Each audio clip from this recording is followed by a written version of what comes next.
క్రీస్తునందు ప్రియులారా, యేసుక్రీస్తు నామములో మీ అందరికి ముందుగా శుభాలు తెలియచేస్తున్నాం. క్రీస్తు రాకడ ధ్వని శాంతి ఆదరణ సందేశాలు అను టీవీ కార్యక్రమం కొరకు ప్రేమతో మిమ్మలను ఆహ్వానిస్తున్నాం. మీరు మీ విలువైన సమయాన్ని కేటాయించుకొని మా కార్యక్రమాలు చూస్తున్నందుకు మీకు కృతజ్ఞతలు. ఈ కార్యక్రమాలు మీ ఆత్మీయ ప్రయోజనమునకు ఎంతో సహాయపడుతున్నవని నమ్ముతున్నాం. ప్రియులారా, ఈ టీవీ పరిచర్య కొరకు ప్రార్థించండి, సహకరించండి, ప్రోత్సహించండి.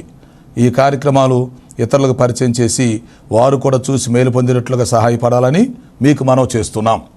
విశ్వాసంతో ఎంతో ఖర్చు పెట్టి కొనసాగిస్తున్న ఈ కార్యక్రమాలు తుది వరకు కొనసాగేటట్లుగా ప్రార్థించండి. దేవుడు మిమ్మల్ని ప్రేరేపిస్తే మీరు కూడా ఒక కార్యక్రమానికి స్పాన్సర్ చేసి ఈ పరిచర్యలో పాలిభాగస్తులు కావాలని ప్రేమతో మీకు మనవి చేస్తున్నాం. ప్రత్యక్షంగా టీవీ ద్వారా మేము సువార్త ప్రకటిస్తున్నాం. పరోక్షంగా ప్రార్థిస్తున్నవారు, సహకరిస్తున్నవారు, మమ్మల్ని ప్రోత్సహిస్తున్న వారంతా ఈ పరిచర్యలో పాలిభాగస్తులు అని జ్ఞాపకం చేస్తున్నాం. యేసుప్రభువారు ఇచ్చిన ఆజ్ఞను మేము పాటిస్తున్నాం. మీరు వెళ్ళి సమస్త జనుల్ని శిష్యులుగా చేయుడి అని ఆయన చెప్పారు. కనుక ఈ టీవీ ద్వారా మీ గృహాల్లో ప్రవేశించి మిమ్మల్ని పలకరించి మీకు సువార్త చెప్పి మిమ్మల్ని ప్రభువు రాకడ కొరకు ఎత్తబడే దేవుని సార్వత్రిక సంఘం కొరకు మిమ్మల్ని సిద్ధపరచడానికి మా వంతు ప్రయత్నాన్ని మేము కొనసాగిస్తున్నాం. యేసుక్రీస్తు రెండవ రాకడను గూర్చి, ఈ ప్రపంచ భవిష్యత్తును గూర్చి అనేకమైన విషయాలు మనం తెలుసుకొని మనం సిద్ధపడి మనం ఇతరులను సిద్ధపరచడానికి దేవుడు మనకిచ్చిన ఈ మంచి అవకాశాన్ని మనం అందరం కలిసి వినియోగించుకుందాం. ప్రస్తుతం ఈ రెండవ రాకడ వర్తమానాలు ఒక సబ్జెక్టుగా తీసుకొని సీరియల్గా ధ్యానం చేస్తూ ఉన్నాం. ప్రస్తుతం దేవుని బోరను గురించి మనం ఆలోచిస్తున్నాం. ప్రార్థన. పరిశుద్ధుడైన మా తండ్రి, జీవాధిపతి, మీ ఘనమైన పాదాలకు స్తుతి స్తోత్రాలు చెల్లిస్తున్నాం. ఈరోజు రెండవ రాకడ వర్తమానాలు 119వ వర్తమానం తీసుకోబోతున్నాము. సహాయం చేయండి. దేవుని బోర ఓదబడినప్పుడు కలిగే 8వ ఫలితం యెరూషలేము దేవాలయం తిరిగి కట్టబడుట. ఈ విషయాన్ని గురించి మేము ఆలోచించబోతుండగా పరిశుద్ధాత్మ దేవా, మీరు బోధకులై మాకు బోధ చేయమని మనవి చేస్తున్నాం. మీ దాసుని నన్ను బలపరిచి వాడుకోండి. ఈ కార్యక్రమం సహకరిస్తున్న కుటుంబమును దీవించమని మనం చేస్తున్నాం. రక్షణ లేని వారందరికీ రక్షణ దయచేయండి. రక్షణ పొందిన వారిని సంఘంలో స్థిరపరిచి బలపరిచి మీ రాకడ కొరకు సిద్ధపరచమని మనం చేస్తున్నాం. ఇప్పుడు మాకు అవసరమైన ఆత్మీయ ఆహారమును వడ్డించి మీరే మహిమ పొందమని యేసు పరిశుద్ధ నామములో అడుగుచున్నాను తండ్రి. ఆమేన్. ప్రియులారా, మంచిది. కూడి వచ్చిన మీ అందరికీ ముందుగా గుడ్ ఫ్రైడే అలాగే రానున్న ఈస్టర్ సందర్భంగా శుభాలు తెలియపరుస్తున్నాము. దేవుడు మిమ్ములను, మీ కుటుంబాలను, సంఘాలను, పరిచర్యను నిండారుగా దీవించునుగాక. ఈ గుడ్ ఫ్రైడేకి సంబంధించినటువంటి వర్తమానాలు జీవధార అనే టైటిల్ మీద క్రీస్తు రాకడ ధ్వనిలో వర్తమానాలు ఉంటాయి. అవి తీసుకొని చక్కగా మీ సంఘాల్లో యేసుక్రీస్తు వారు శిలువలో పలికిన 7 మాటల గురించి మీరు మాట్లాడవచ్చు. అలాగే ఈస్టర్కి సంబంధించిన సందేశాలు కూడా క్రీస్తు రాకడ ధ్వనిలో ఉంటాయి. తీసుకొని మన సంఘాల్లో బోధించండి. ఓకే, మంచిది. దేవుని కృపను బట్టి రెండవ రాకడ వర్తమానాలు సీరియల్గా మనం తెలుసుకోగలుగుతున్నాం. ప్రస్తుతము దేవుని బోరను గురించి మనం ఆలోచిస్తున్నాం. యేసుక్రీస్తు రెండవ రాకడకు దేవుని బోర అనేది ముఖ్యమైనటువంటి ఘట్టం. గుర్తుపెట్టుకోండి. ఈ దేవుని బోర ఓదబడినప్పుడు భూలోకములో కొన్ని ఫలితాలు జరుగుతాయి. అందులో 8వ ఫలితం యెరూషలేము దేవాలయం తిరిగి కట్టబడుట. ఈ అంశాన్ని గురించి ఈరోజు క్లుప్తంగా మనం ధ్యానం చేయబోతున్నాం. ఆల్రెడీ యెరూషలేము దేవాలయం గురించి కొన్ని వర్తమానాలు మీకు చెప్పడం జరిగింది. అవి ఆ ఛానల్లో మీరు తీసుకోవచ్చు. ఈరోజు జాగ్రత్తగా మీరు వినండి. మీరు చూస్తున్న ఈ వర్తమానాలు క్రీస్తు రాకడ ధ్వని యూట్యూబ్లో, ఫేస్బుక్లో మీకు అందుబాటులో ఉంటున్నాయి. ఆ అవకాశం ఉపయోగించుకోండి. క్రీస్తు రాకడ ధ్వని యూట్యూబ్ ఛానల్ని సబ్స్క్రైబ్ చేయండి, షేర్ చేయండి. ఓకే, సో దేవుని బోర ఓదబడుట. యేసుక్రీస్తు వారు పరలోకముల నుండి బయలుదేరి మధ్యాకాశమునకు వచ్చి ఆర్భటించి భూ అని బోర ధ్వనించినప్పుడు రెండవ రాకడ కార్యక్రమం ప్రారంభమవుతుంది. ప్రపంచ భవిష్యత్తు ముగింపుకు చేరుకుంటుంది. అర్థం చేసుకోండి. కాబట్టి ఈ దేవుని బోర అనేది చాలా ప్రాముఖ్యమైనది. ఈ బోర ఊదబడినప్పుడు భూలోకములో కొన్ని కార్యాలు జరుగుతాయి. ఆల్రెడీ 7 కార్యాల గురించి మీకు చెప్పడం జరిగింది. ఆ వర్తమానాల్లో మీరు విన్నారు, వినని వారు వినండి. 1 పరిశుద్ధాత్మ ఎడలిపోవుట, 2 సంఘం ఎత్తబడుట, 3 కృపాయుగం సమాప్తమగుట, 4 ఇశ్రాయేలు ప్రజలు తిరిగి స్వదేశమునకు వచ్చుట, 5 సర్వలోకమునకు సువార్త ప్రకటించబడుట, 6 అంత్యక్రీస్తు ప్రత్యక్షమగుట, 7 ఏడేళ్ల శ్రమలో ప్రారంభమగుట. ఇప్పుడు 8వది ఏంటి? యెరూషలేములో దేవాలయము తిరిగి కట్టబడాలి. ప్రస్తుతం మనము ఈ యెరూషలేములో దేవాలయం గురించి ఆలోచిస్తూ ఉండాలి. ఎందుకంటే యెరూషలేములో దేవాలయం తిరిగి కట్టబడిన వెంటనే బోర ఊదబడుతుంది, సంఘమెత్తబడి వెళ్ళిపోతుంది. అది మీరు అర్థం చేసుకోండి. సో యెరూషలేములో దేవాలయం ఎందుకు కట్టబడాలి? ఈ దేవాలయం కట్టబడటానికి రెండవ రాకడకు మధ్య ఉన్న సంబంధం ఏంటి? దేవాలయానికి సంఘం ఎత్తబడటానికి మధ్య ఉన్న సంబంధం ఏంటి? కొన్ని విషయాలు మీరు అర్థం చేసుకోవాలి. ప్రియులారా, దేవుడు ప్రత్యేకంగా యెరూషలేమును కోరుకున్నాడు. ఎందుకంటే ప్రపంచం మొత్తానికి యెరూషలేము సెంటర్ పాయింట్లో ఉంది. అందువల్ల దేవుడు ఏది చేయాలన్నా యెరూషలేములోనే చేస్తాడు. కీర్తన 122:6లో చెప్పబడిన ప్రకారం యెరూషలేము క్షేమము కొరకు ప్రార్థన చేయుడి అని ఉంది. యెరూషలేమా, నిన్ను ప్రేమించువారు వర్ధిల్లుతారు అని చెప్పబడింది. ఎందుకంటే యెరూషలేము క్షేమం కోసం మనం ప్రార్థన చేసినప్పుడు మనం కూడా క్షేమంగా ఉంటాం. యెరూషలేము క్షేమం మీదే ప్రపంచమంతా కూడా ఆధారపడి ఉంది. అంతేకాదు, యెరూషలేమా, నిన్ను ప్రేమించువారు వర్ధిల్లుతారు అని చెప్పబడింది. ఎందుకో తెలుసా? దేవుడు చేసే కార్యక్రమాలన్నీ కూడా యెరూషలేములోనే జరిగిస్తాడు.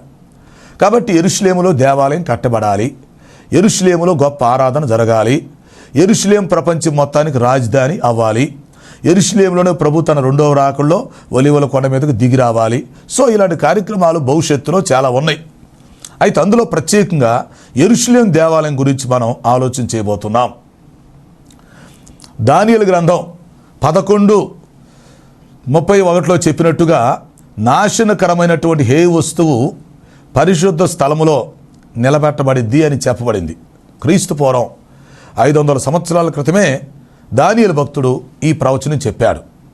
ఇక్కడ పరిశుద్ధ స్థలం అంటే యెరూషలేము దేవాలయం అని మనం అర్థం చేసుకోవాలి. ముందు పరిశుద్ధ స్థలం ఏర్పాటు అవ్వాలి. అంటే రెండవ రాకడ వచ్చే లోపు యెరూషలేములో దేవాలయం కట్టబడాలి. తర్వాత నాశనకరమైన హే వస్తువు అందులో నిలబెడతారు. దానికోసం తర్వాత ఒక కార్యక్రమంలో చెప్తాను ఎప్పుడైనా. ముందు పరిశుద్ధ స్థలం అనగా యెరూషలేములో దేవాలయం కట్టబడినప్పుడు నాశనకరమైనటువంటి హేయ వస్తువు లేక నాశనమును కలుగు చేసే హేయ వస్తువు నిలబెడతారు. అదేంటిది? అంత్యక్రీస్తు యొక్క ప్రతిమ లేక జీవం కలిగినటువంటి కంప్యూటర్, అది నిలబెడతారు. సరే, ముందు అసలు యెరూషలేములో దేవాలయం కట్టబడాలిగా. అయితే యెరూషలేము దేవాలయం యొక్క చరిత్ర గురించి మనం ఆలోచిస్తే పరిశుద్ధ గ్రంథంలో క్రీస్తు పూర్వం 1000 సంవత్సరాల నుంచి యెరూషలేము యొక్క దేవాలయం వృత్తాంతం మనకి కనిపిస్తుంది. ముందుగా ఇంకొక మాట, దానియేలు చెప్పినటువంటి ప్రవచనాన్ని యేసుక్రీస్తు వారు కూడా సమర్థిస్తూ సపోర్ట్ చేసినట్టుగా మనం చూస్తాం. ఎక్కడ? మత్తయి సువార్త 24:15 చూడండి. మత్తయి సువార్త 24:15 పరిశుద్ధ స్థలమందు నాశనకరమైన హే వస్తువు నిలవబెట్టుట మీరు చూచునప్పుడు చదువువాడు గ్రహించునుగాక అన్నాడు. అంటే యేసుప్రభు ఏం చెప్తున్నాడు? దానియేలు చెప్పినట్లుగా పరిశుద్ధ స్థలములో నాశనకరమైన హే వస్తువు నిలబెట్టబడుతుంది, అప్పుడు చదువువాడు గ్రహించునుగాక అని ప్రభు చెప్తున్నాడు. అంటే దానియేలు యేసుక్రీస్తు వారు ఇద్దరు కూడా ఏకీభవించి ఒక ప్రవచనాన్ని చెప్తున్నారు, ఒక మర్మాన్ని చెప్తున్నారు. అది మనం అర్థం చేసుకోవాలా. అదేమిటి? ముందు ఈ యెరూషలేములో పరిశుద్ధ స్థలం అనేది ఒకటి ఏర్పాటు అవ్వాలి. ఇక్కడ పరిశుద్ధ స్థలం అన్నప్పుడు అది యెరూషలేము దేవాలయం అని మనం అర్థం చేసుకోవాలి. అంటే రెండవ రాకడ వచ్చేలోపు ఖచ్చితంగా యెరూషలేములో దేవాలయం తిరిగి కట్టబడాలి. అక్కడ దేవాలయం కట్టబడిన తర్వాత నాశనమును కలుగు చేసేటువంటి హే వస్తువును తీసుకొచ్చి అక్కడ నిలబెడతారు. అది మరొక విషయం. అదేమిటి? అంత్యక్రీస్తు యొక్క ప్రతిమ. నెబుకద్నెజరు బబులోను సామ్రాజ్యంలో దోరా మైదానములో తన ప్రతిమను ఎలా నిలబెట్టి అందరూ నమస్కారం చేయాలని చెప్పి ఆజ్ఞాపించాడో, నమస్కారం చేయని వారిని అగ్నిగుండంలో పడేస్తానని చెప్పాడో, అదే పరిస్థితి మళ్ళీ రేపు జరగబోతుంది. ఈ నెబుకద్నెజరు అంత్యక్రీస్తుకు సాదృశ్యంగా కనిపిస్తాడు. సో రేపు యెరూషలేములో దేవాలయం కట్టబడిన తర్వాత అంత్యక్రీస్తు అనేవాడు లోపల ప్రవేశిస్తాడు, తన ప్రతిమను నిలబెడతాడు, ప్రతి ఒక్కరు దానికి నమస్కారం చేయాలని చెప్పి చట్టం చేయడం జరిగింది. ఇవన్నీ తర్వాత జరుగుతాయి. ఆ విషయాలు వచ్చినప్పుడు చెప్తా, అవునా? ముందు అది జరగాలంటే అసలు యెరూషలేములో దేవాలయం తిరిగి కట్టబడాలిగా. ఇది ఎప్పుడు జరుగుతుంది? దేవుని బోర ఊదబడే సమయానికి యెరూషలేములో దేవాలయం కట్టే ఏర్పాట్లు జరుగుతాయి. ప్రస్తుతం మనం ఆలోచిస్తున్నట్లయితే ప్రియులారా, యెరూషలేములో దేవాలయం కడటానికి ముమ్మరంగా ప్రయత్నాలు, ఏర్పాట్లు జరుగుతున్నాయి. అందులో సందేహమే లేదు. అసలు యెరూషలేము దేవాలయం యొక్క వృత్తాంతాన్ని కొంచెం క్లుప్తంగా మనం గుర్తు చేసుకుంటే, క్రీస్తు పూర్వం 1000 సంవత్సరాల క్రితం మొదటిసారి యెరూషలేములో దేవాలయం కట్టాలని దావీదు ప్రయత్నం చేశాడు. అదే దావీదు గొప్పతనం. అందుకే దావీదు దేవునికి హృదయానుసారుడైన మనిషి అయ్యాడు. సో దావీదు దేవునికి దేవాలయం కట్టాలనుకున్నాడు. ఎందుకు? నిజమైన దేవునికి, సృష్టికర్తకి ఆయన నామ ఘనత నిమిత్తం దేవాలయం కట్టాలని ఆలోచించి దానికి స్థలం తీసుకొని దానికి ఏర్పాట్లన్నీ చేశాడు. అయితే దేవుడు, నువ్వు చాలా యుద్ధాలు చేశావు, నీ చేతులు రక్తాన్ని ఒలికించిన గనక నువ్వు వద్దు, నీ కుమారుడైన సొలొమోనుతో కట్టించుకుంటానని చెప్పడం జరిగింది. ఆ తర్వాత ఏమైందంటే, దావీదు మరణించిన తర్వాత అతడు దేవాలయం కోసం అని ఏర్పాట్లు చేసి వెళ్ళిపోయాడు. దావీదు కుమారుడైన సొలొమోను రాజ్యానికి వచ్చినప్పుడు యెరూషలేములో మొదటిసారి అద్భుతమైన దేవాలయాన్ని కట్టాడు. తన రాజ్య పరిపాలనలో 4వ సంవత్సరం ప్రారంభించి 11వ సంవత్సరం ముగించాడు. అంటే 7 సంవత్సరాలు యెరూషలేములో మొదటిసారి దేవాలయం కట్టబడింది. ఇది సువర్ణ సుప్రసిద్ధ దేవాలయం. ప్రపంచంలో దేవుని నామ ఘనత కోసం కట్టబడిన ప్రసిద్ధమైన దేవాలయం. ఆ యెరూషలేము దేవాలయంతో సమమైన దేవాలయం భూమి మీద ఒకటి కూడా లేదు అని మనం అర్థం చేసుకోవాలి. అది బంగారపు రేగుతో పొదిగించబడి అద్భుతంగా కట్టబడింది. ఆ దేవాలయం యొక్క ఓపెనింగ్ ఎంత వైభవంగా జరిగిందో మీకు తెలుసునా? ఆ మందిరాన్ని ప్రతిష్ఠించేటప్పుడు 1,20,000 పొటేళ్ళు దేవునికి బలర్పించారు. దాన్ని బట్టి ఎన్ని లక్షల మంది వచ్చి ఉంటారో మీరు అర్థం చేసుకోండి.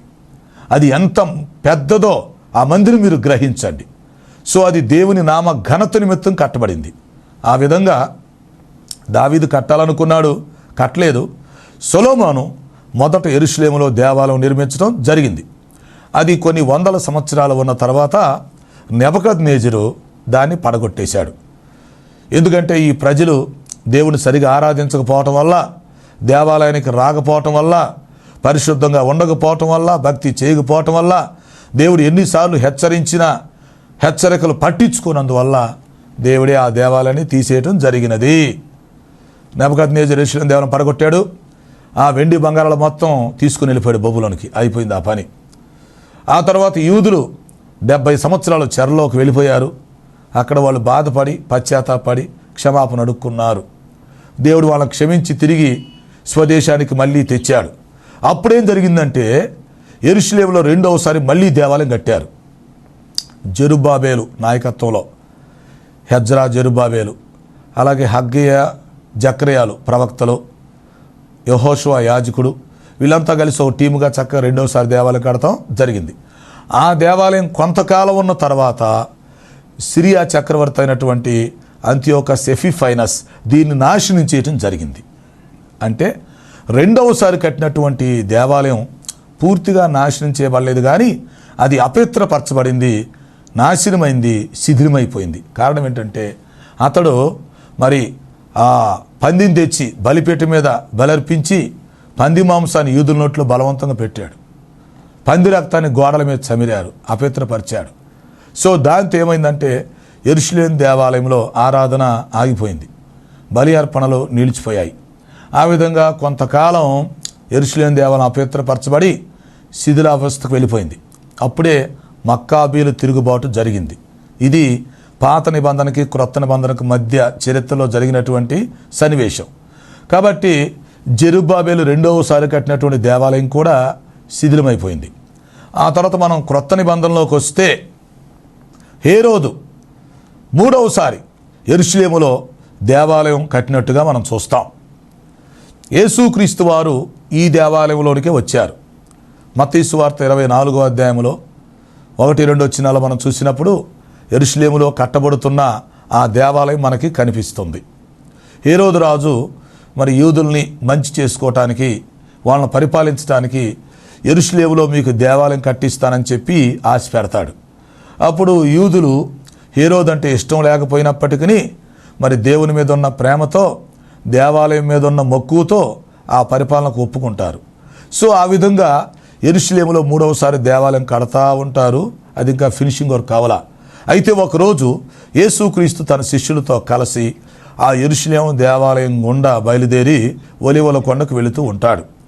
అప్పుడు యేసు ప్రభు శిష్యులు ఆ దేవాలయం కట్టడలు ఆయనకు చూపించారు.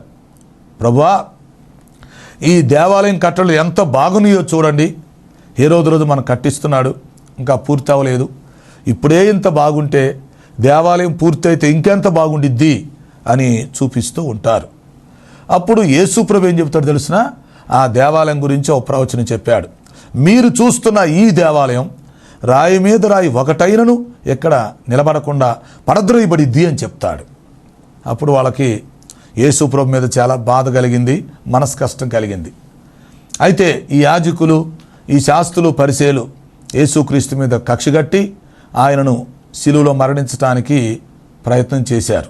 ఎందుకంటే మరి దేవుణ్ణి కుమారుని చెప్పుకుంటున్నాడు, దైవదూషణ చేస్తున్నాడు. అలాగే దేవాలయం శుభ్మాంట ఎప్పుడెప్పుడు పూర్తయిద్దని మనం చూసుకుంటుంటే అతడు పడిపోయిద్దని చెప్తున్నాడు. కనుక దైవదూషణ, ఇతడు మరణానికి పాత్రుడు అని మొత్తానికి యేసు ప్రభువుని వారు చంపడం జరిగింది. యేసుక్రీస్తు వారిని చంపడానికి ఒక కారణం ఏంటంటే, చాలా కారణాలు ఉన్నాయి అనుకోండి. అందులో ఒక కారణం ఏంటంటే యెరూషలేము దేవాలయం పడిపోయిద్దని చెప్పినందుకు ఆయనకి ఆ విధంగా వారు చేశారు. సరే, మొత్తానికి యేసుక్రీస్తు వారు చనిపోయారు. 3వ దినం పునరుద్ధరణై తిరిగి లేచారు. 40వ రోజు పరలోకానికి ఆరోహణమై వెళ్ళిపోయారు. అయితే ఏం జరిగిందో తెలిసిన, ఈ యెరూషలేము దేవాలయం కట్టారు. 40 సంవత్సరాల తర్వాత అది మళ్ళీ పడగొట్టబడింది. అప్పుడు రోమా చక్రవర్తి అయినటువంటి టైటస్ యెరూషలేము మీద దండెత్తొచ్చాడు. వచ్చి, నేను యెరూషలేము నాశనం చేయబోతున్నాను, బయటకు వచ్చి వాళ్ళంతా బయటకు రండి అని కేకేశారు. క్రైస్తవులంతా బయటకు వచ్చి వీటిలోకి వెళ్ళిపోయారు. ఇశ్రాయేలీయులు కొంతమంది బయటకు వచ్చారు, చాలామంది లోపలే ఉండి చక్రవర్తి మీద తిరుగుబాటు చేశారు. అప్పుడు ఆ చక్రవర్తి ఏం చేశాడంటే యూదులందరినీ చిక్కినట్టు చంపమన్నాడు. అప్పుడు ఊచకోత జరిగింది. చాలామంది చంపబడ్డారు. వాళ్ళ రక్తం యెరూషలేములో ఒక కాలువలాగా ప్రవహించింది. కొంతమంది చంపబడ్డారు, కొంతమంది పారిపోయారు, కొంతమంది అమ్మబడ్డారు. ఓకేనా? ఆ సమయంలో యెరూషలేము పట్టణాన్ని అగ్నితో కాల్చడం జరిగింది. తర్వాత యెరూషలేము దేవాలయం పడగొడటానికి సైనికులు వచ్చి నిలబడుతుంటే చక్రవర్తి అన్నాడు, ఆగండి, ఓ పన్నెండు అన్నాడు. ఏంటి? ఈ దేవాలయం కట్టుచున్నటువంటి రాళ్ల మధ్యలో బంగారం ఉండిద్దని చెప్తారు, దీన్ని పడగొట్టగాకండి, ఒక్కొక్క రాయి ఒలిసి ప్రక్కన పెట్టమన్నారు.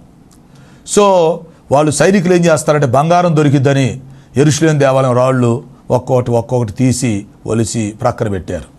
అక్కడ బంగారం కోసం వాళ్ళు వెతికారు, బంగారం దొరకలేదు, కానీ ప్రవచనం నెరవేరింది. వాళ్ళేం బంగారం కోసం అలా చేశారు, అక్కడ ప్రవచనం నెరవేరింది.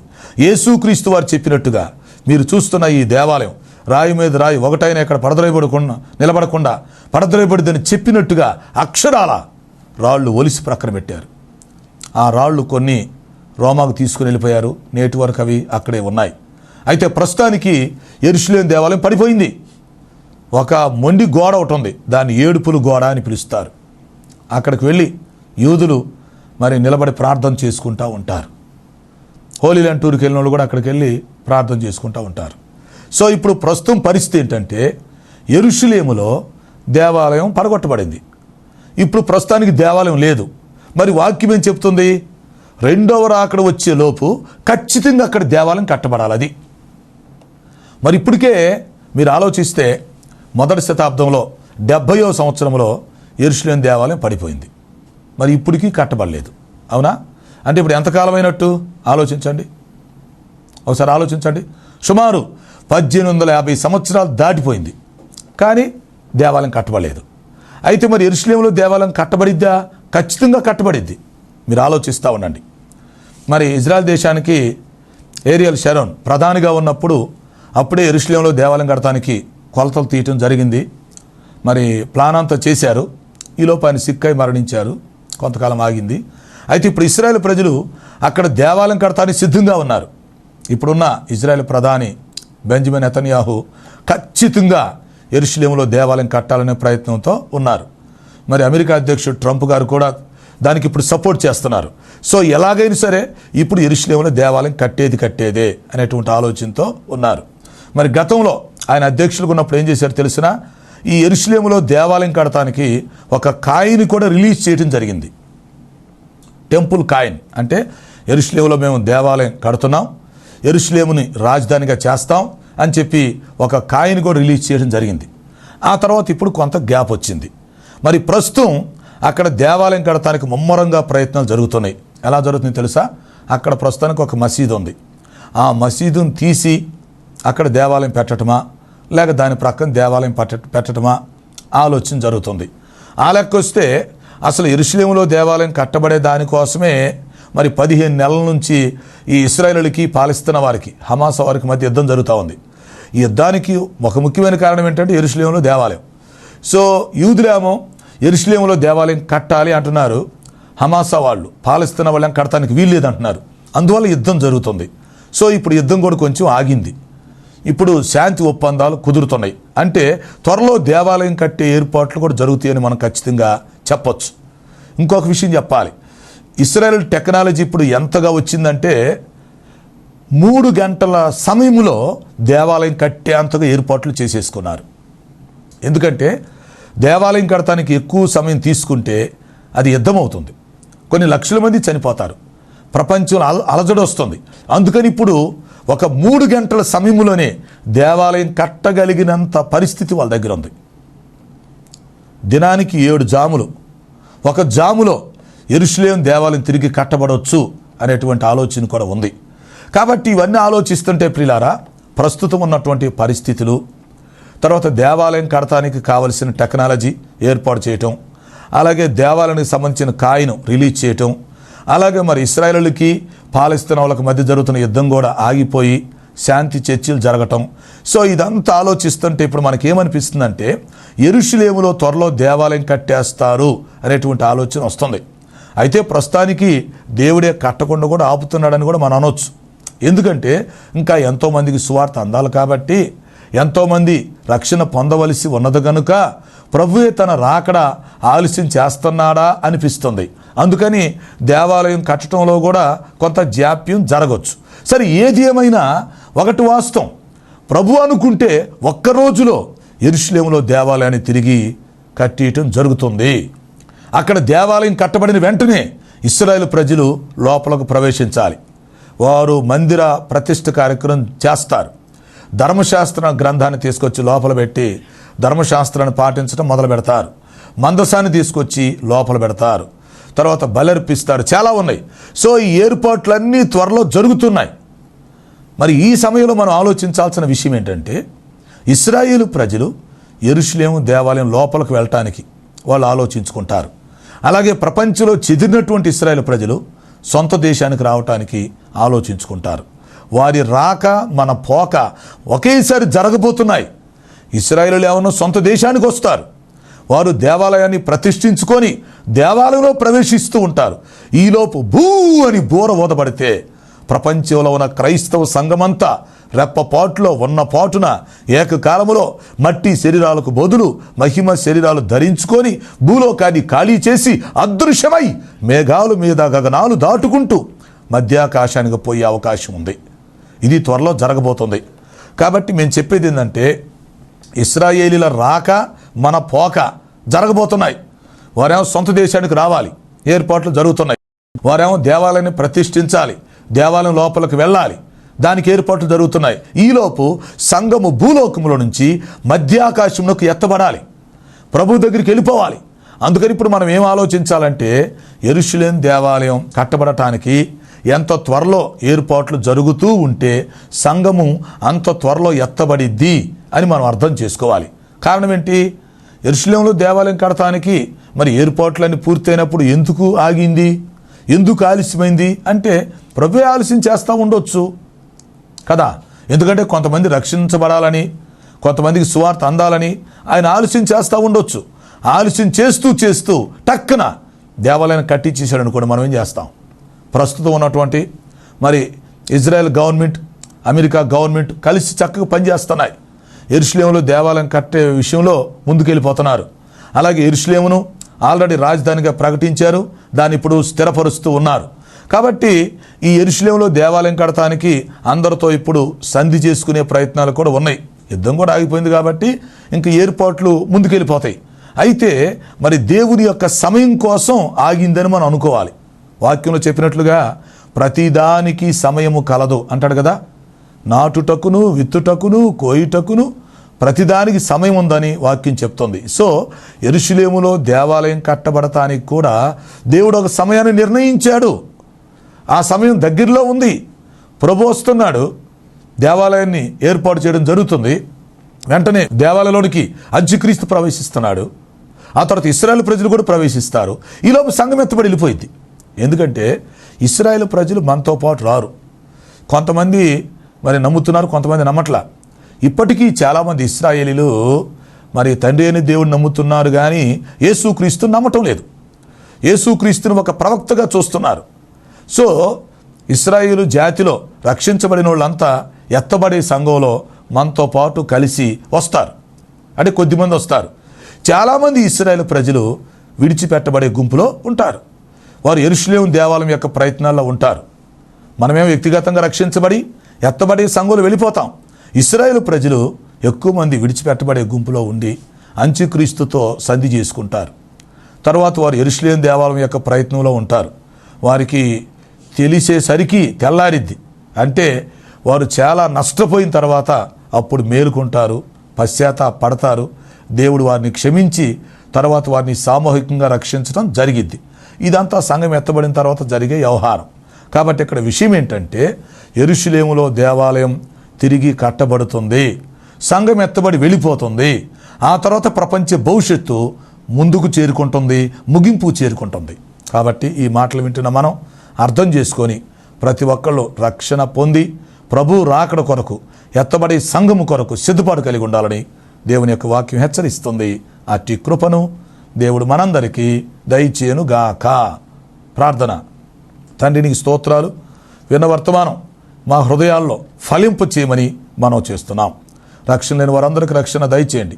సమస్యలతో, అనారోగ్యతతో, అవసరాలతో వారికి సహాయం చేసి మహిమ పొందమని యేసు నామములో అడుగుచున్నాను తండ్రి. ఆమేన్. తండ్రి, కుమార, పరిశుద్ధాత్మ త్రియేక దేవుని దీవెన సదా మనకు తోడై నడిపించునుగాక. ఆమేన్, ఆమేన్. ప్రియులారా, ఈ కార్యక్రమాలకు మీరు స్పాన్సర్ చేయాలని ఆశించినట్లయితే మా సెల్ ఫోన్ నెంబర్కి SMS చేయండి. 9440402368 9440402368. Thank you.